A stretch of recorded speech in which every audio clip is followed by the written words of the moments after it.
رات اپنے عروج پر تھی اور جنگل کے سیاسائے خوف کا ایک انوکھا منظر پیش کر رہے تھے۔ سرد ہوائیں جب درختوں کے پتوں سے ٹکراتیں تو یوں لگتا کہ کوئی یاسیر دل ہلا دینے والی سرگوشی کر رہا ہو۔ اس ویران اور پر اسرار علاقے میں قانون کی عملداری قائم کرنے کے لیے اس وقت ایک خفیہ سرچ آپریشن جاری تھا۔ کوئی شک نہیں تھا کہ اس راستے پر آج کوئی بڑی گڑبڑ ہونے والی ہے۔ D S P Salar Khan نے اپنے ہاتھ میں پکڑی وائرلیس ڈیوائس پر اپنے ماتحت کو ہدایت دیتے ہوئے قدم آگے بڑھائے۔ وہ اس وقت عام کلاسک کپڑوں میں ملبوس تھے تاکہ کسی کی نظروں میں نہ آئیں۔ گھنی جھاڑیوں اور کانٹے دار پودوں کو چیرتے ہوئے وہ جب ایک گہرے کچی ٹریک کے قریب پہنچے تو اچانک فضا میں ایک عجیب سی ہلچل ہوئی۔ کون ہے وہاں؟ خبردار جو ہلنے کی بھی کوشش کی۔ سالار کی بھاری اور رعبدار دھاڑ جنگل کے سکوت کو چیرتی ہوئی دور تک گونج گئی۔ ان کی اس اچانک گرج پر چند قدم کے فاصلے پر موجود گھنی جھاڑیوں میں سے ایک کسک سی پیدا ہوئی اور اگلے ہی لمحے وہاں سے ایک ایسا وجود برآمد ہوا جسے دیکھ کر سالار کے قدم بھی ایک لمحے کے لیے جمود کا شکار ہو گئے۔ وہ کوئی مجرم یا سمگلر نہیں تھا بلکہ سرخ عروسی جوڑے میں ملبوس ایک لڑکی تھی۔ چہرے پر لگا گہرا میک اپ اب آنسوؤں کی نمی اور گرد و غبار کی وجہ سے جگہ جگہ سے مٹ چکا تھا۔ بکھرے ہوئے بال، ہاتھوں میں ادھوری مہندی اور اس تنہا ویرانے میں دلہن کے روپ میں کھڑی وہ لڑکی کسی خوفناک خواب کی تعبیر لگ رہی تھی۔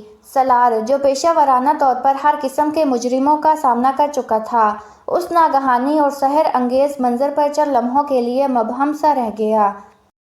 خدا کے لیے میری مدد کریں، وہ لوگ مجھے ڈھونڈ رہے ہوں گے۔ لڑکی کا پورا جسم بری طرح کانپ رہا تھا۔ اس کی سسکیاں اتنی دردناک تھیں کہ پتھر دل انسان کا بھی موم ہو جانا لازمی تھا۔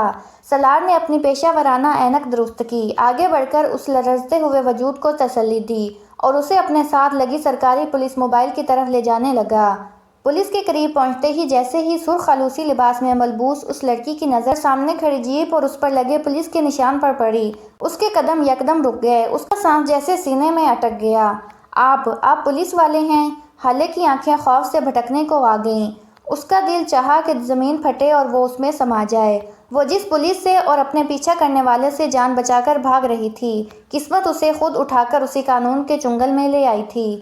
پلیز مجھے جانے دے سر، میری قسم میں نے کوئی جرم نہیں کیا۔ وہ ہاتھ جوڑ کر گڑگڑانے لگی۔ سالار نے اپنی پیشانی پر بل ڈالے، بازوؤں پر ہاتھ باندھے اور ایک گہری نظر اس کے سراپا پر ڈالی۔ اچھا جی، اور میں ایسا احمقانہ کام کیوں کروں؟ رات کے اس پہر، اس ویران جنگل میں دلہن کے بھیس میں بھاگنے والی لڑکی سے اگر میں باز پرست نہ کروں تو محکمہ مجھے معطل کر دے گا۔ اپنا نام بتاؤ اور یہ تماشا کیا ہے؟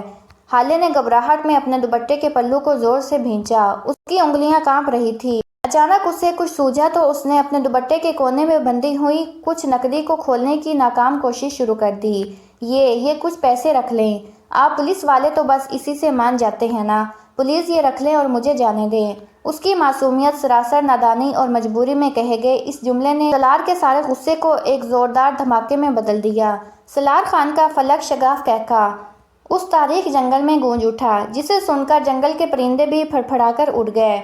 سالار نے اپنے قہقہے پر قابو پایا لیکن اس کے چہرے پر اب بھی ایک دلکش مسکراہٹ رقصہ تھی۔ اس نے اپنی جیب سے رومال نکال کر اپنے ہاتھ صاف کیے اور سنجیدہ لہجے میں بولا، محترمہ، آپ نے غالباً فلمیں کچھ زیادہ ہی دیکھ رکھی ہیں یا پھر آپ کا واسطہ اب تک صرف بکاؤ لوگوں سے پڑا ہے۔ سالار خان رشوت کے نام پر صرف نفرت خریدتا ہے، پیسہ نہیں۔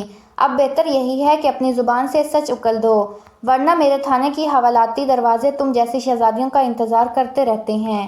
حالے کی آنکھوں سے آنسو کی نئی لڑی بہہ نکلی۔ اس نے اپنا چہرہ دونوں ہاتھوں سے چھپا لیا۔ میرا نام حالے ہے اور یہ جو سرخ جوڑا آپ دیکھ رہے ہیں یہ میری موت کا پروانہ ہے۔ میرے گھر والوں نے زبردستی میری شادی اس درندے سکندر شاہ سے طے کی تھی جس نے پیسوں کے زور پر میرے معصوم بھائی کو جھوٹے مقدمے میں پھنسوا کر جیل میں سڑایا۔ جب مجھے پتہ چلا کہ وہ اس خون کے پیاسے کی دلہن بننے جا رہی ہے تو میں نے اپنے سہاگ کی ان مہندیوں کو خون میں بدلنے سے بہتر سمجھا کہ اس حویلی کی کھڑکی سے کود کر اپنی جان بچا لوں۔ وہ لوگ مجھے زندہ نہیں چھوڑیں گے۔ سالار کے چہرے کی سختی اب ایک گہرے عزم میں بدل چکی تھی۔ سکندر شاہ کا نام اس کے لیے نیا نہیں تھا۔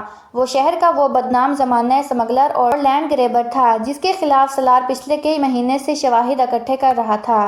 سکندر شاہ، سالار کے منہ سے یہ نام نکلا تو اس کی آواز میں ایک فولادی تپش تھی۔ اگر وہ شیطان اس کھیل کا حصہ ہے تو سمجھو تم محفوظ ہاتھوں میں ہو۔ اٹھو، گاڑی میں بیٹھو، آج اس شکاری کا شکار خود قانون کرے گا۔ سالار نے گاڑی کا اسٹیئرنگ سنبھالا اور جنگل کے کچے راستے پر گاڑی ڈال دی۔ ابھی وہ مین روڈ تک پہنچے ہی نہیں تھے کہ سامنے سے دو سیاہ رنگ کی ویگو گاڑیوں نے انتہائی جارحانہ انداز میں ان کا راستہ کاٹ دیا۔ ٹائروں کے سڑک پر رگڑنے سے خوفناک آواز پیدا ہوئی۔ حالے نے خوف کے مارے چیختے ہوئے سالار کا بازو مضبوطی سے پکڑ لیا۔ سر وہ آ گئے، وہی لوگ ہیں۔ گاڑیوں کے دروازے کھلے اور 8 سے 10 مسلح افراد ہاتھ میں خودکار ہتھیار لے کر باہر نکلے۔ ان کے درمیان وہی خوفناک اور غرور سے چور چہرہ تھا، سکندر شاہ کا۔ وہ منہ میں سگریٹ دبائے زہریلی مسکراہٹ کے ساتھ آگے بڑھا۔